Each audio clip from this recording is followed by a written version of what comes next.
Hola comunidad, hoy quiero compartir con ustedes una experiencia que me ha marcado profundamente, algo que he guardado en mi interior durante muchos años. Prefiero permanecer anónimo, pero siento que este es el lugar adecuado para contar mi historia y escuchar sus opiniones al respecto. Todo comenzó cuando yo era un adolescente. Mi familia y yo habíamos vivido toda nuestra vida en Houston, rodeados de familia, de amigos. Nuestra casa siempre estaba llena de risas, de reuniones familiares y de esa calidez que solo el hogar puede ofrecer, sobre todo de esa calidez de las familias mexicanas o latinas en general. Pero un día la vida nos dio un giro inesperado. Mi papá, que trabajaba en proyectos de ingeniería, fue asignado a un proyecto temporal en Oregón. La mudanza era solo por unos meses, pero esos meses se convirtieron en la etapa más extraña y solitaria de nuestras vidas. Nos mudamos a una casa en una calle tranquila, rodeada de árboles altos y frondosos. Desde el primer momento, la casa me pareció salida de una película, una estructura antigua, con un aire de misterio que me hacía sentir inquieto. Pero no era solo yo quien lo sentía. Mi hermanito, que en ese entonces tenía solo 3 años, se mostraba visiblemente incómodo. Para él, el cambio fue especialmente difícil. Había sido muy cercano a nuestras dos abuelas que lo cuidaban casi todos los días, y dejar atrás todo lo que conocía fue un golpe duro. Además, no le gustaba la casa. La odiaba. Decía que había algo en ella. Mi hermanito hablaba de un señor. Nos decía que había un hombre muy flaco, cubierto de tierra, con un pantalón roto de mezclilla, descalzo y sin camiseta, que se le acercaba a él, pero se escondía cuando los demás estábamos cerca. Al principio, por supuesto que lo tomamos como una fantasía, algo que un niño inventa para llamar la atención o para mostrar su deseo de regresar a Houston. Le decíamos que le creíamos y que lo protegeríamos, pero en realidad no le dimos nunca mucha importancia. Pensábamos que era solo su forma de manifestar su descontento con la mudanza. Pero todo cambió una noche, cuando mi papá nos despertó a todos con un grito espantoso en plena madrugada. Nunca había escuchado a mi papá gritar así, y eso me llenó de un miedo profundo. Salió corriendo del cuarto con un cuchillo en la mano, revisando cada rincón de la casa. Nos llevó a mi hermano y a mí a su cuarto, y luego le dijo a mi mamá que saliéramos, que esperáramos en el carro. Yo no entendía lo que estaba pasando, pero podía sentir el terror en el ambiente. También mi mamá lo sentía.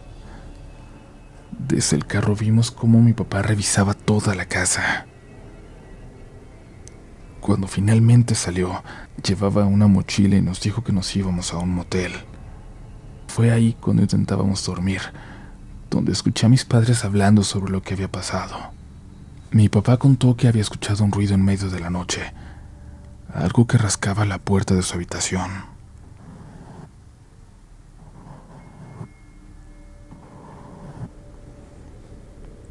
Al principio lo ignoró, pensando que era parte de un sueño, pero el ruido persistió. Cuando finalmente despertó por completo, notó que la puerta estaba entreabierta, lo cual era muy extraño. Se incorporó en la cama, tratando de aclarar su vista, y entonces lo vio. Algo, un hombre con el pelo largo y sucio, asomaba la cabeza por la puerta. Sus dedos largos y huesudos rascaban la madera, produciendo ese sonido inquietante. Mi papá se quedó paralizado, pero lo que realmente lo aterrorizó fue cuando vio los ojos de esa cosa. Brillaban en la oscuridad, reflejando una luz que no estaba ahí. Y lo peor de todo, le estaba sonriendo. Fue en ese momento cuando mi papá gritó. Aquella figura salió corriendo y mi padre, aún sin entender bien lo que estaba ocurriendo, lo siguió hasta la sala donde lo perdió de vista en la oscuridad. Asegura que no fue un sueño, que lo vio claramente desaparecer en ella. Revisó toda la casa, pero lo único que encontró fueron marcas de lodo en la puerta y un par de huellas en la sala. Solo dos huellas, como si esa cosa se hubiera desvanecido en el aire. Después de esa noche nos mudamos a un motel, donde permanecimos por 2 semanas mientras mi papá negociaba su cambio de proyecto. Volvimos a Houston tan pronto como pudimos. Y mi papá tiene su propia teoría de lo que ocurrió. Está convencido de que alguien se metía en nuestra casa. Un intruso, un loco que vivía en el bosque y que nos espiaba. Mi mamá, por otro lado, tiene una diferente. Cree que mi hermano, desde antes de mudarnos a Oregon, ya estaba viendo algo muy parecido. Dice que en Texas ya había mencionado a ese hombre, pero que en Oregon, en aquella casa, esa presencia se hizo más fuerte. Se volvió tan real que incluso mi papá pudo verla. Yo no sé qué creer. Mi padre es un hombre lógico, no se deja llevar por fantasías. Pero lo que vi en sus ojos esa noche fue un terror genuino, un miedo que nunca había visto en él. Me gustaría saber qué opinan ustedes, comunidad. ¿Qué creen que fue lo que realmente ocurrió en esa casa? Gracias por su atención.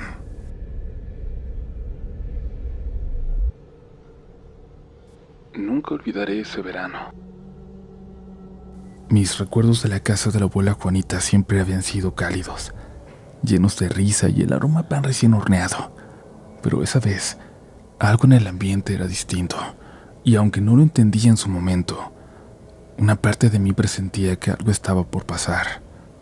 Llegamos al pueblo enclavado en las montañas de Durango a media tarde. El viaje había sido largo y tortuoso, con curvas que parecían no tener fin, mientras ascendíamos por caminos estrechos bordeados de árboles que se alzaban como centinelas antiguos. El cielo, que en la ciudad era un azul inmutable, aquí era un tapiz cambiante de nubes grises que se movían muy lentamente, como un presagio. La casa de la abuela estaba rodeada por un jardín descuidado, donde la naturaleza había reclamado su terreno. Y es que ella cada vez podía ponerle menos atención. Ya estaba débil y no podía trabajar en él como antes. Las paredes de adobe de su casa, aunque sólidas, mostraban las cicatrices del tiempo, y el tejado cubierto de musgo resumaba humedad.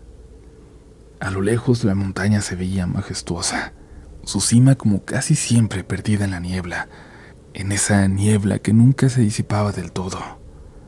El aire era denso, impregnado de humedad, y una brisa helada que nos rodeaba como un abrazo de bienvenida cada que íbamos para allá. Ese frío nos hacía sentir en la montaña, en la casa de la abuela, y al mismo tiempo nos recordaba lo lejos que estábamos de la calidez de nuestras casas en la ciudad. Los adultos casi siempre parecían ajenos a esa atmósfera.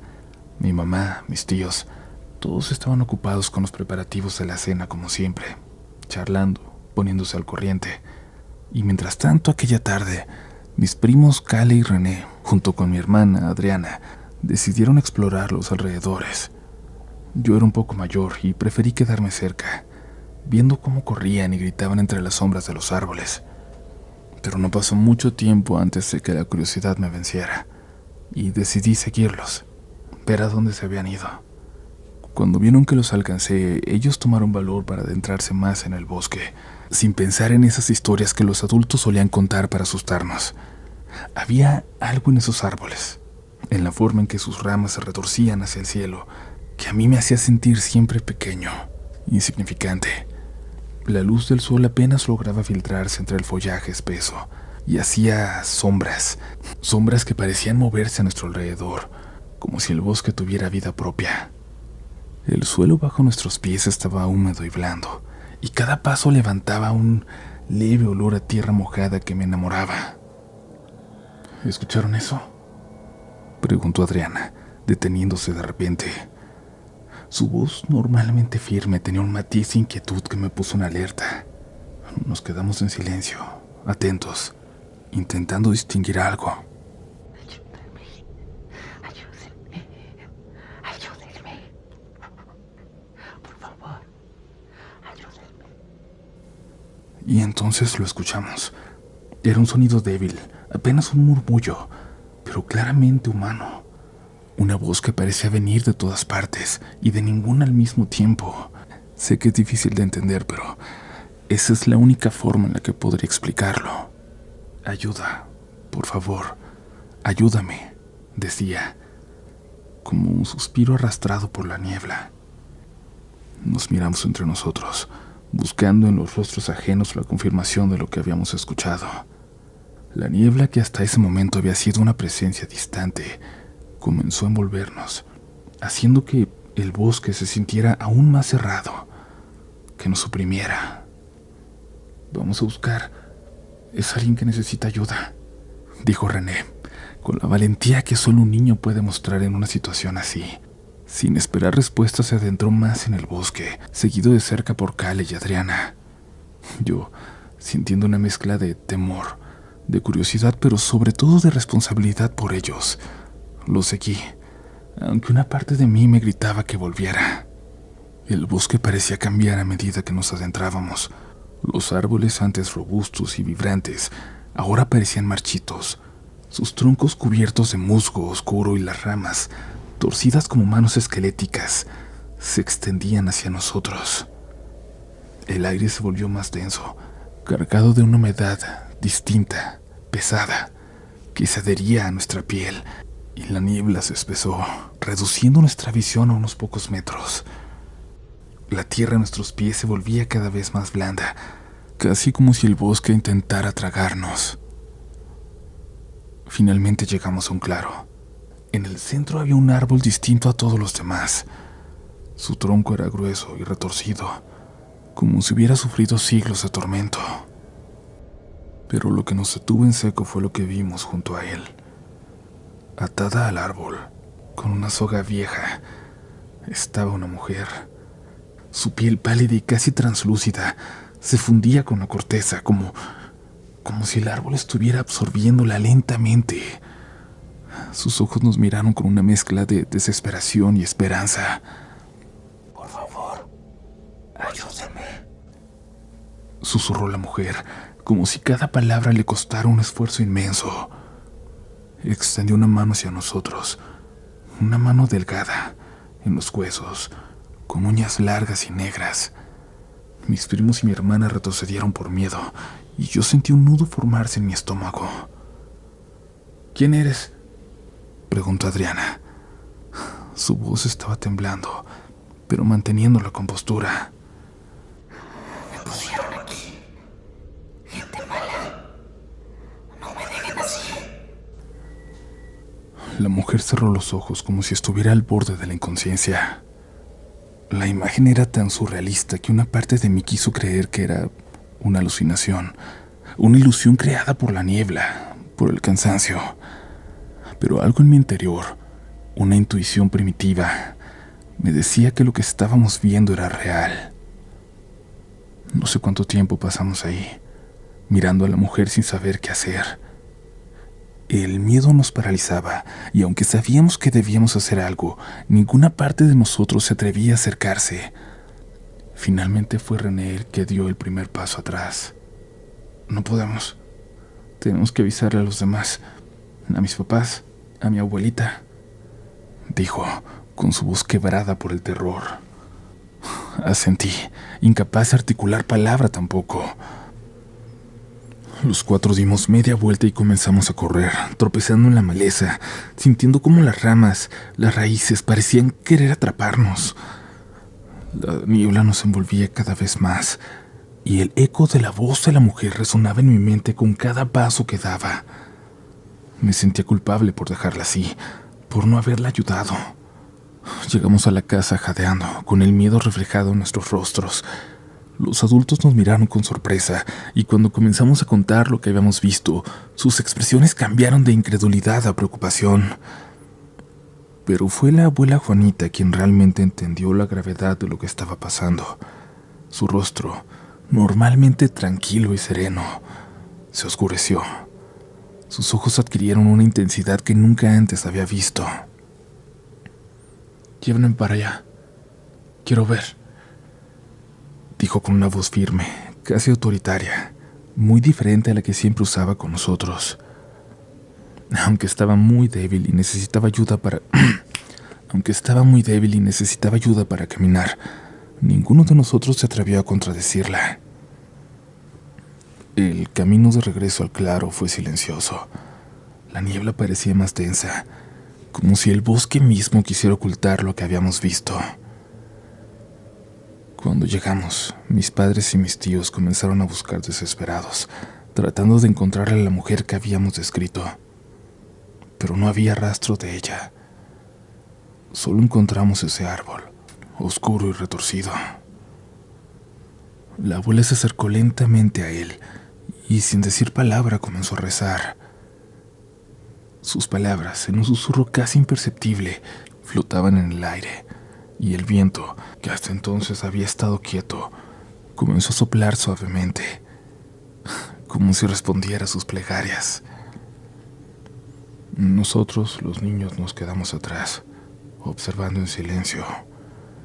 Sabíamos sin que nadie nos lo dijera que algo importante estaba pasando.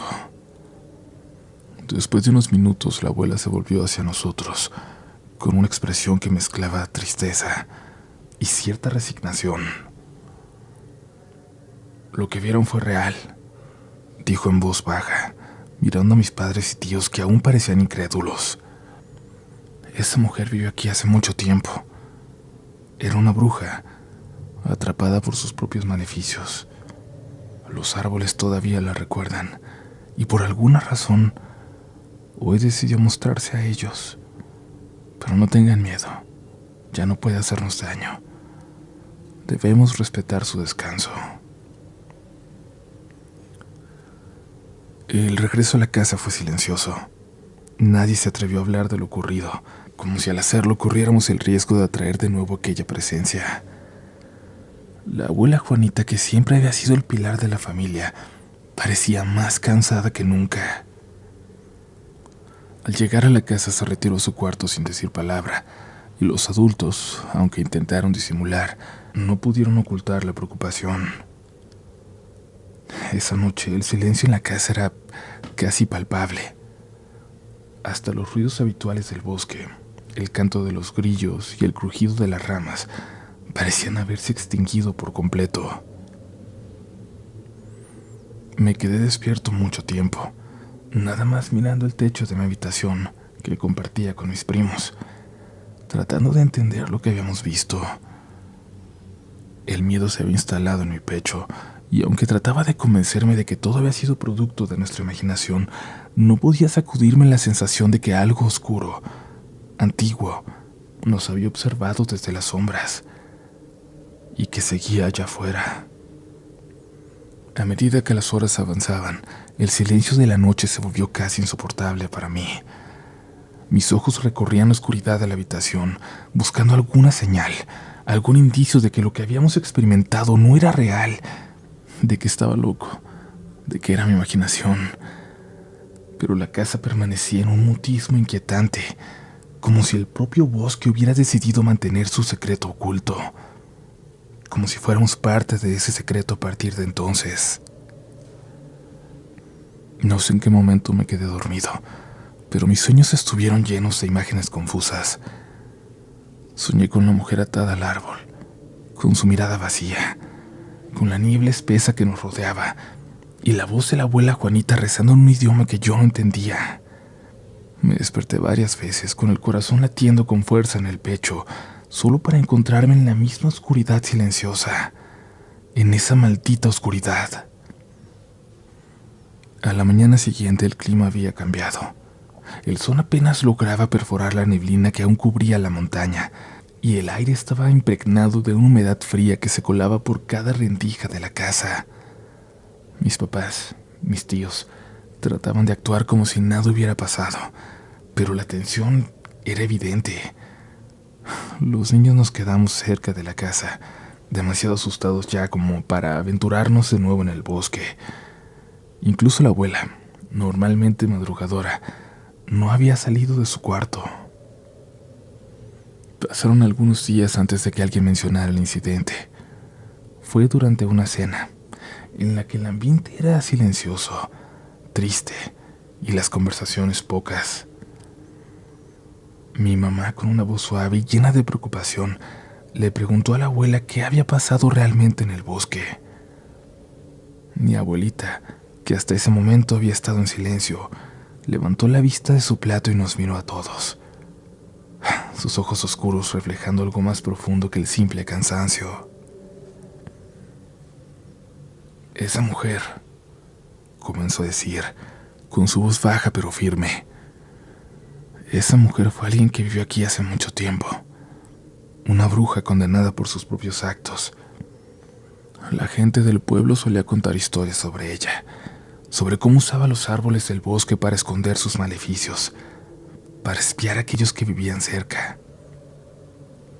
Pero un día, la gente de aquí se cansó. La atraparon y la ataron a un árbol, esperando que la naturaleza misma se encargara de ella. Y así fue. Pero su espíritu nunca descansó.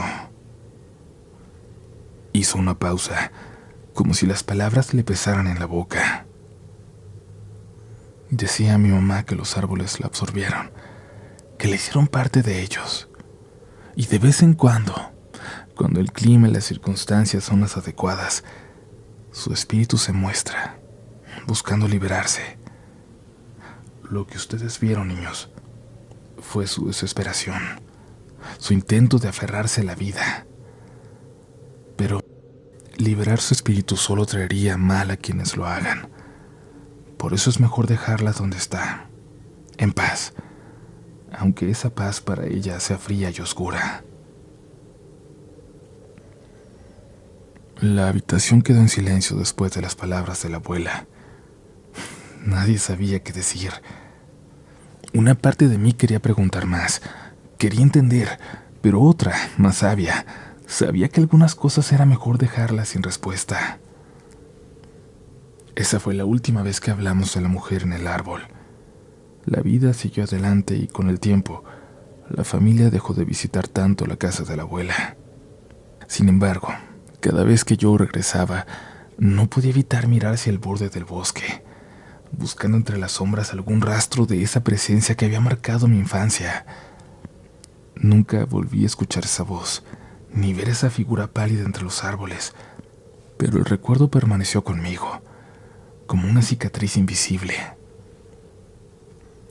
Hoy, ya adulto, aún me pregunto qué fue lo que realmente vimos ese día. ¿Era solo una leyenda, una historia contada para asustar a los niños, o había algo más? Algo que el bosque mismo había decidido mostrarnos. Nunca lo sabré con certeza, pero una cosa es segura. Ese verano cambió la forma en que veía el mundo, y aprendí que hay fuerzas en la naturaleza que es mejor dejarlas en paz, nunca descubrirlas.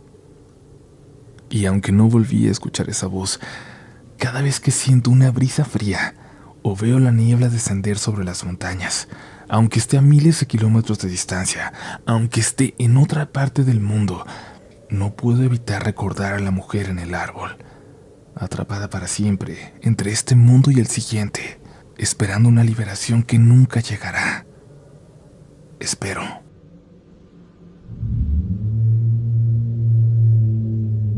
Comunidad, seguimos por aquí agradeciendo de antemano que sigan escuchando historias de fantasmas, asustándose, y les invitamos a dejarnos su opinión, su teoría sobre los relatos de esta noche.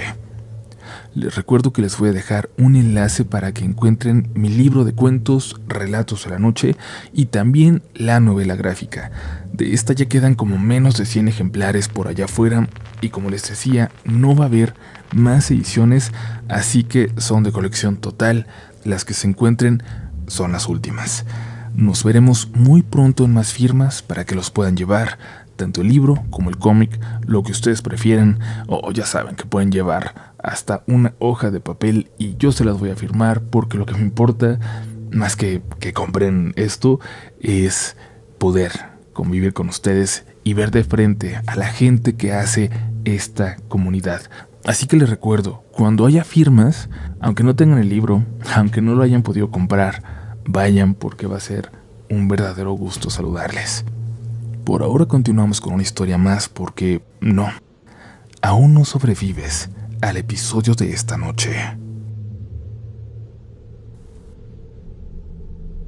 Mi papá siempre me contaba con cierta reserva una historia que por muchos años le impidió permitirme ir a acampar.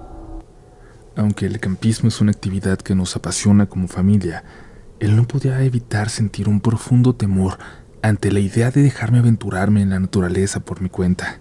No fue hasta que me convertí en adolescente que decidió confiarme la razón de su miedo. Era una noche como cualquier otra, cuando él era joven, y había decidido ir a acampar con su hermano Manlio y su vecino Ray. Solían frecuentar un campo en el bosque, apenas un par de kilómetros adentro, un lugar que consideraban seguro y familiar. Esa noche, después de cenar alrededor de la fogata y de apagar las brasas, se metieron en la casa de campaña para descansar. El olor de la leña aún quemada flotaba en el aire, y todo parecía estar en calma. Pero entonces, algo extraño sucedió.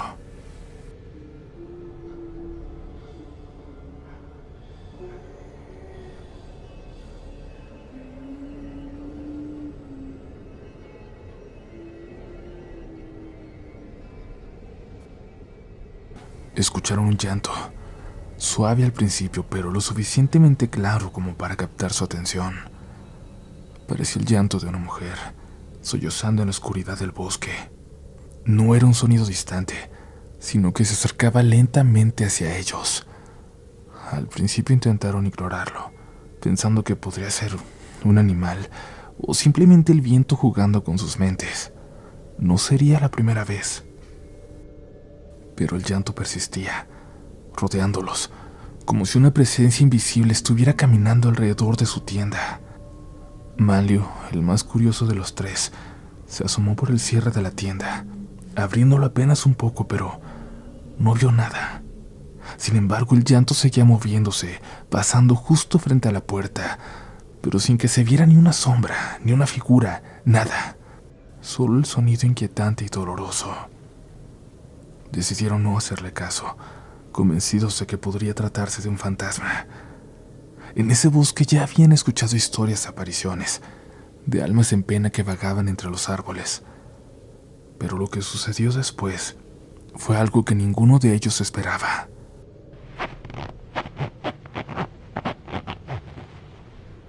El cierre de la campaña, aquel que se suponía los mantenía a salvo, comenzó a moverse. Algo o alguien estaba intentando abrirlo desde fuera. Lo veían claramente. La cremallera subía y bajaba lentamente como si unas manos invisibles intentaran forzar la entrada. Fue Ray quien con un acto reflejo se abalanzó sobre el seguro, evitando que se abriera por completo. En ese momento, el llanto se volvió más fuerte, casi ensordecedor, rodeándolos como una tormenta. Y de repente, así como llegó, el sonido cesó. El bosque se sumió en un silencio absoluto, tan denso que podían escuchar sus propios corazones latiendo en sus pechos. Pero ese silencio duró solo un segundo, porque de pronto el llanto se escuchó de nuevo, esta vez desde lo profundo del bosque, como si la presencia se hubiera alejado rápidamente, dejando tras de sí un eco de angustia.